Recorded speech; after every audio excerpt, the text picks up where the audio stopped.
Assalamu alaikum guys, this is Faidul Amin over here and currently I am doing my BDS from GDC Srinagar and I again qualified for the NEET 2024 with the marks 665. I have already made a video कैसे पास drop के साथ आप maintain कर सकते हैं and इस NEET को qualify कर सकते हैं, ठीक है।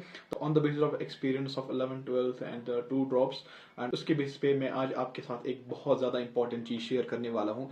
दैट्स कि हमारे यहाँ कितनी बड़ी मिस चल रही है। वो हर स्टेट में, इंडिया के हर स्टेट में चल रही है, लेकिन JNK में बहुत ज़्यादा इसका इम्पैक्ट हो रहा है। That's the 11th is not relevant. आपके लिए 11th इंपॉर्टेंट नहीं है।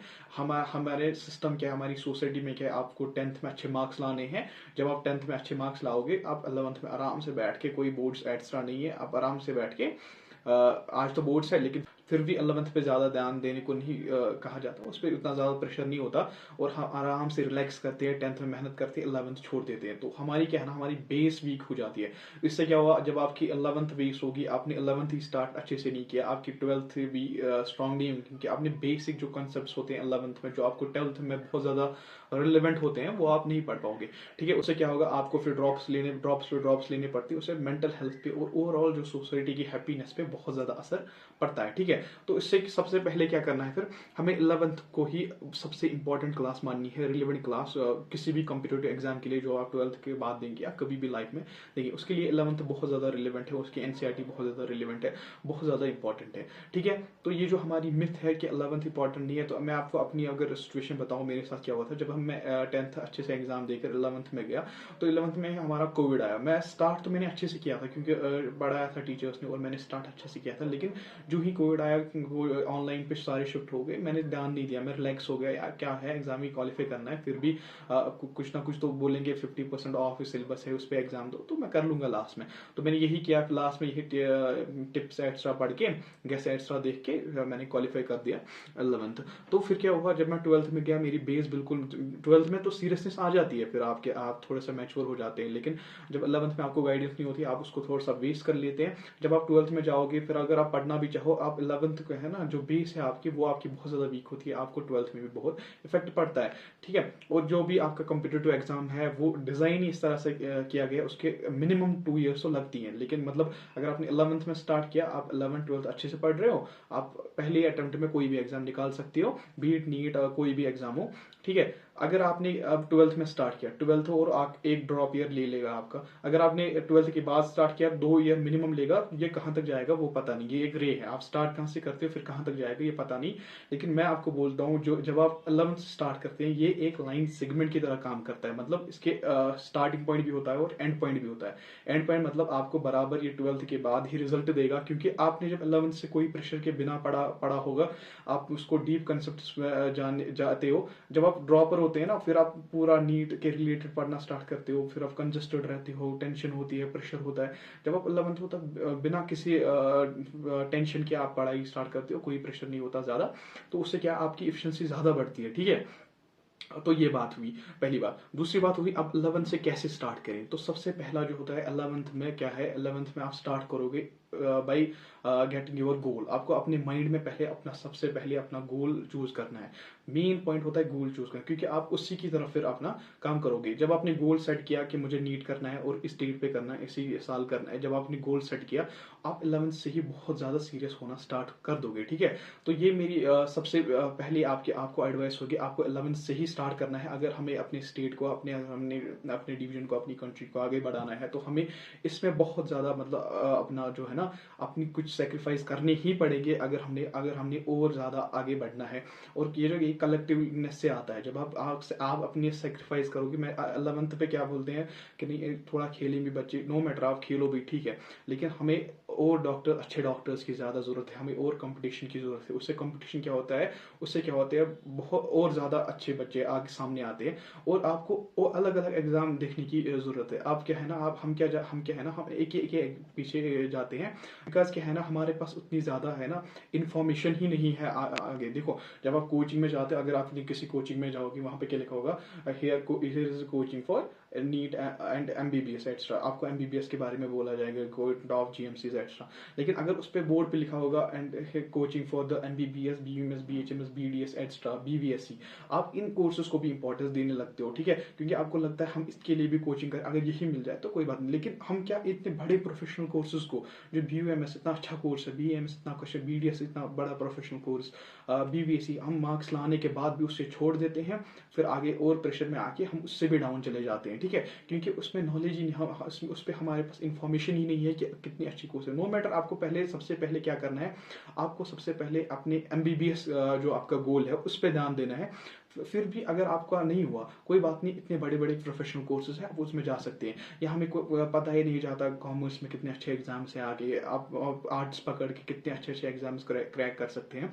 तो उस पर जो है ना, उस पर ज़्यादा इन्फॉर्मेशन गैदर करने की ज़रूरत है, ठीक है। पेरेंट्स के लिए सबसे ज़्यादा इंपॉर्टेंट है कि आप क्या करते हैं, आप बच्चे को बोलते हैं अब तो मैंने बच्चे को अपनी कोचिंग छोड़ दिया, अब वहीं क्या मतलब कश्मीर में अगर मैं बोलूँ वहीं क्या कर वहीं तो मैं कोचिंग वहीं कसम स्कीम नहीं, आप पेरेंटिंग फिर से जारी रखनी है आपको। इससे क्या है ना, गाइडेंस, क्योंकि आप वीडियोस देखो, आज साइट सब फ्री है, एजुकेशन भी फ्री है आपके बच्चे के लिए, लेकिन गाइडेंस आपके लिए भी फ्री है, पेरेंटिंग टिप्स आपके लिए भी फ्री है।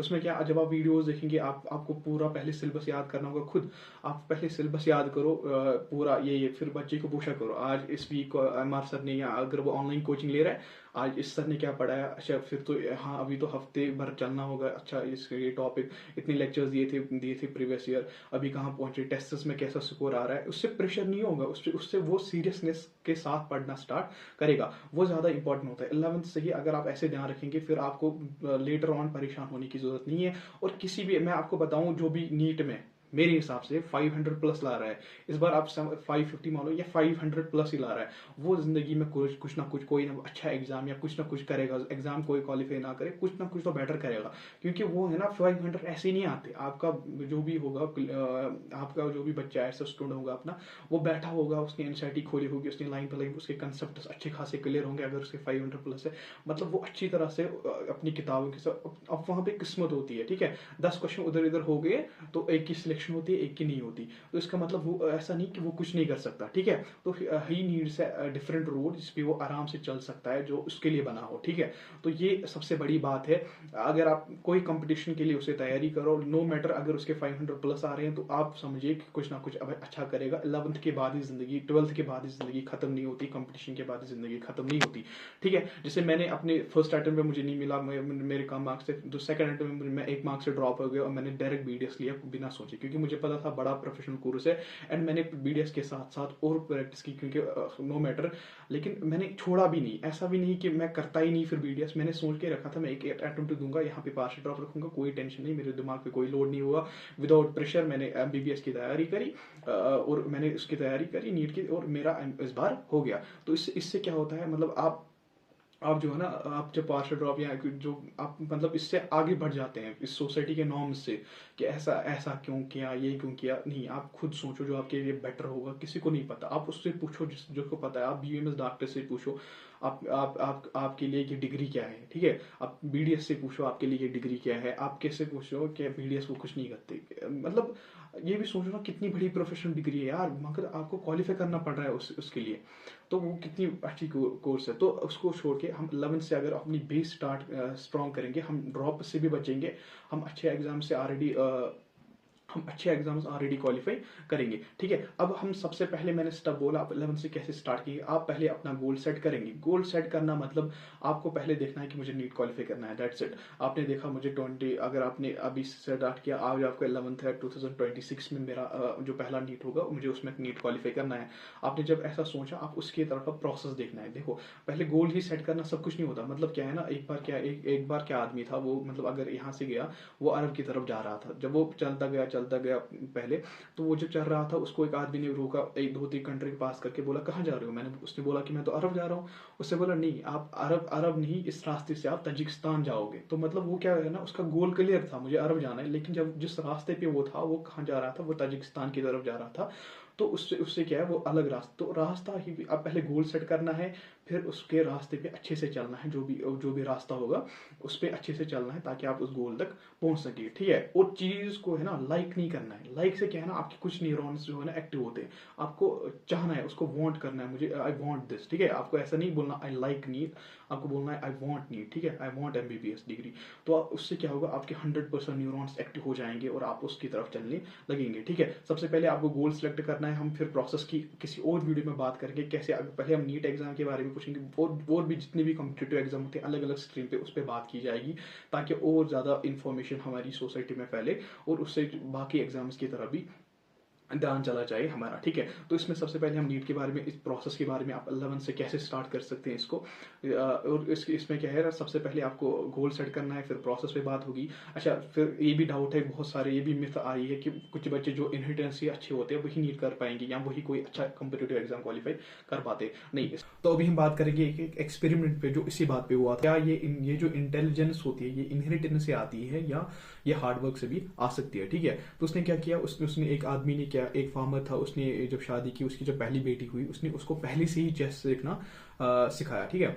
जब उसने चेस सीखा तो एट द एज ऑफ 16 वो वर्ल्ड चैंपियन बन चुकी थी चेस में, ठीक है। विदाउट उसके पापा को कोई आइडिया नहीं था चेस के बारे में, लेकिन फिर भी उसकी बेटी ने चेस में वर्ल्ड चैंपियनशिप ले आई, ठीक है। जब उसकी सेकंड बेटी हुई, उसको थोड़ा सा और मतलब पता चल गया था चेस के लिए कैसे पढ़ाना है, एक्स्ट्रा कहाँ कहाँ जाना है, तो वो at the age of 14 world champion बन गई 2 साल पहले, ठीक है। अब जब उसकी थर्ड बेटी हुई, अब उसके लिए एनवायरमेंट भी क्या था, चेस का माहौल था, घर पे सब चेस की बात करते थे। वो यंगेस्ट वर्ल्ड चैंपियन बनी, फिर वो एट द एज ऑफ 11 जो है ना उसने वर्ल्ड चैंपियनशिप क्रैक की और वो यंगेस्ट वर्ल्ड चैंपियन बनी फिर पूरी वर्ल्ड में, ठीक है। तो ऐसा जब है ना, पूरा जो ये इंटेलिजेंस होती है ये डिपेंड करती है हार्ड वर्क पे भी। अगर कोई यहाँ से उसका इंटेलिजेंस क्वेश्चन अच्छा भी हो, लेकिन फिर भी अगर वो हार्ड वर्क नहीं करे वो गिर सकता है। लेकिन यहाँ से हार्ड वर्क करके इंटेलिजेंस पाने की कोशिश करे कोई, जो कि प्रूव हो चुका है कि हो सकता है, और हर कोई कर सकता है, जो भी पढ़ेगा वो कर सकता है, ठीक है। अपने आसपास एनवायरनमेंट जो है ना वो पढ़ाई का बेटर करने की जरूरत है, ठीक है। मतलब आपको ऐसी क्यूज रखनी है आसपास, क्यूज मतलब आपको ऐसी चीजें रखनी है आसपास जिससे आपको थोड़ी सी काविंग हो जाए, लेकिन मुझे पढ़ाई करनी चाहिए, ठीक है। जैसे आपने यहाँ पे सक्सेस देखा, यहाँ से मैंने नीट का जो है ना पोस्टर्स लगाया हुआ था जब मैं हॉस्टल में भी था, तो मैंने ऐसी ही चीजें जो है ना जब जो BDS कर रहा था, तो ऐसी चीजें जो है ना वॉल्स पे, या एक आप ऐसा भी कर सकते हैं, आप अपनी जो है ना one place for one thing रखे, मतलब सोने के लिए अलग जगह, वहां भी वहीं पे सोया ना करें, ठीक है।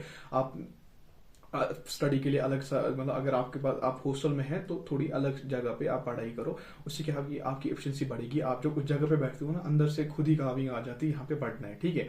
अगर आप किसी और जगह यहाँ पे और टेबल पे जहाँ पे आप पढ़ोगे ना वहाँ पे कभी फोन ना चलाओ, ठीक है। ये सबसे बड़ी एडवाइस है। आप जब बेड पे जाते हो, अगर आपको फोन चलाने की 12 तक आदत है, आप चलाओगे रोज, ठीक है। अगर आप सोने के लिए सिर्फ जाओगे ना वहां पर आप सिर्फ सोओगे, ठीक है। तो जब अगर आपको फोन चलाना है, आप किसी कोई और कॉर्नर देख लो, वहां पे मैं फोन चलाएगा, वहां पे जब मैं बैठूंगा मैं फोन चलाऊंगा, ठीक है। तो इससे क्या होगा, आपका एनवायरमेंट जब आप बैठे हो, आपकी काविंग्स को है ना, आपके जो हैबिट्स वो रिकॉल होना स्टार्ट होंगे। आप यहाँ पे बैठे हैं तो मुझे पढ़ाई करनी है यहाँ पर, ठीक है। तो ये जो है सबसे इंपॉर्टेंट स्टेप है। आप अपने एनवायरमेंट को ऐसे, मतलब आपको मतलब जो कोई भी बैड हैबिट्स, फोन को दूर, हर कोई बोलता है कि फोन क्यों फोन दूर रखो, क्योंकि इससे क्या है ना, आपको फोन जब देखते हो आपको थोड़े से क्या है ना, ये आपको काविंग देता है कि मुझे फोन चलाना चाहिए, ठीक है। तो ऐसी क्यूज को आप अपने आसपास नहीं रखो पढ़ाई के टाइम, तो इससे क्या है ना आप और ज्यादा अपनी गोल की तरफ जा सकते हो, ठीक है। आप सबसे पहले आपको और हैबिट स्टैकिंग करने की कोशिश करो। मतलब आप क्या करो, अगर आपसे नहीं किया जाता कोई चीज, ठीक है, आपको क्या करना है, आपने याद रखा कि मैं बायोलॉजी कब पढ़ूं, ठीक है, मैं बायोलॉजी 1 बजे पढ़ूंगा, ठीक है। ऐसे क्या है ना, इससे एफिशिएंसी आपकी अच्छी नहीं होगी। लेकिन अगर आपने कहा कि मैं खाना खाने के बाद बायोलॉजी पढ़ूंगा 2 घंटे, खाना खाने के जस्ट बाद में बायोलॉजी पढ़ूंगा 2 घंटे, तो इससे क्या है ना, आपका ऑलरेडी हैबिट है लंच करना, ठीक है, ये तो हैबिट है आपका।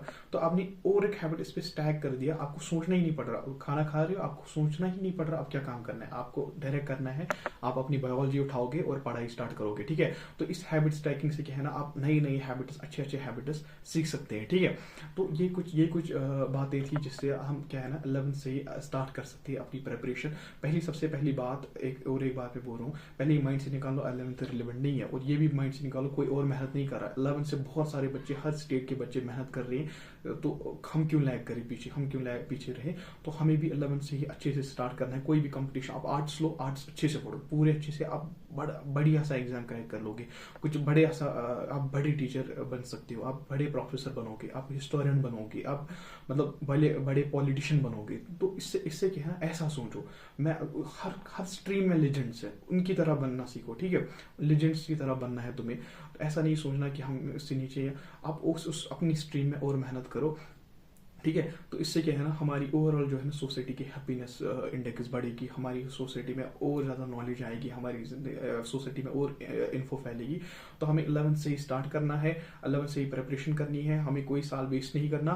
तो ये वीडियो थी। और अगर आपका कोई भाई है उसको सेंड करो, अगर पेरेंट है वो अपने बच्चे को सेंड करे, अगर कोई बच्चा अपने पेरेंट के लिए वो पेपर सेंड करे, तो हम पूरा एक वीडियो लाएंगे प्रोसेस पे। अगर आप कमेंट डाउन करो कि आपको अगर प्रोसेस पे वीडियो चाहिए कि कैसे हम नीट 11th से ही कैसे स्टार्ट करें, और कैसे हम बोर्ड्स और नीट को कैसे हम चलाएं। क्योंकि अगर देखो आप यहाँ पे वीडियो जो है ना, मतलब पूरे जो नेशन वाइड वीडियोस होते हैं 11th से कैसे स्टार्ट करें, तो वहाँ उस साइड का करिकुलम कुछ अलग है, उस साइड का वेदर अलग है। तो हम यहाँ पे देखो, जैसे कि मैं यहाँ पे बताऊँ कि यहाँ पे क्या प्रॉब्लम होती है सबसे ज़्यादा नीट में, मुझे सबसे ज़्यादा प्रॉब्लम लगी कि हमारा जो है ना, अब तो विंटर उतना नहीं आता, लेकिन फिर भी सर्दी बहुत होती है। हमारा क्या है ना, नीट से जस्ट पहले 3 महीने सर्दी आ जाती है। नो मैटर, वो रोकना नहीं चाहिए, लेकिन फिर भी आपको ज़्यादा मेहनत करनी पड़ती है उस हिसाब से। क्योंकि अगर 3 महीने पहले आप पूरा 3 महीने विंटर में है, आपको सुबह उठने में प्रॉब्लम होगी, शाम को बैठने में प्रॉब्लम होगी, दिन में सर्दी होगी, आपको जरूरी है बेड पे कम्बल लगा, या अगर टेबल पे बैठ रहे हैं कम्बल लगा के पढ़ना है। फिर भी अगर आपको पता है लेकिन अलग प्लेस चाहिए, आप कम्बल रखते हैं, पूरा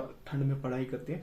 तो ये थोड़े कुछ है, मतलब जो हर कोई करता है कश्मीर, हमको लगता है सिर्फ हम कर रहे हैं। तो ये अगर इन्फॉर्मेशन आपके पास चली जाए कि सब कर रहे हैं, तो और इसी हिसाब से हमें करना पड़ेगा, तो आप और ज़्यादा इन्फॉर्मेशन और ज़्यादा नॉलेज के साथ आगे बढ़ेंगे, और ज़्यादा जो है ना गाइडेंस के साथ आगे बढ़ेंगे। मैंने इसलिए ये वीडियो यूट्यूब चैनल बनाई, क्योंकि मुझे पता है आजकल जो है ना हर जगह पढ़ाई फ्री है। अगर आपको कोई बहाना नहीं है, अगर आपका बेटा पढ़ना चाहता है, आप उसको बोलो ऑनलाइन पढ़ो। मैंने भी ऑनलाइन पढ़ा है, मैंने क्रैश कोर्स करा था, उसके बाद मैंने ऑनलाइन पढ़ा है। उतना भी क्रैश कोर्स में सिर्फ बायोलॉजी थोड़ी सी क्लियर हुई थी, फिर मैंने नहीं से पूरा इमाम सर से फिजिक्स पढ़ी, केमिस्ट्री पंकज सर से पढ़ी, वीटी सर से थोड़ा सा पढ़ा, यूट्यूब पे कुछ लेक्चर्स पढ़े, इसके केमिस्ट्री के फिजिकल के 1 शॉट्स दिए।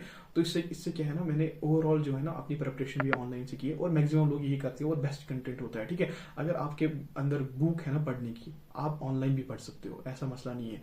आप किसी भी टीचर को या लोकली बोलो, जो भी है वो आपको गाइडेंस देगा। कोई आपके आसपास है, या कमेंट करो नीचे, जिस पे भी आपको गाइडेंस चाहिए वो मैं दूंगा, क्योंकि गाइडेंस की बस जरूरत है आज बच्चों की, पढ़ाई तो सारी फ्री है, ठीक है। तो ये कुछ वीडियो था, आप इस वीडियो को लाइक करो, और इस वीडियो को शेयर करो अपने जो भी फ्रेंड्स हैं आपके, कोलीग से, जूनियर से आपके, जिससे है ना हमारी सोसाइटी में और ज़्यादा इन्फॉर्मेशन फैलेगी। Thank you. और वीडियोस आएंगे इसी पे, guidance videos. Thank you, have a good day.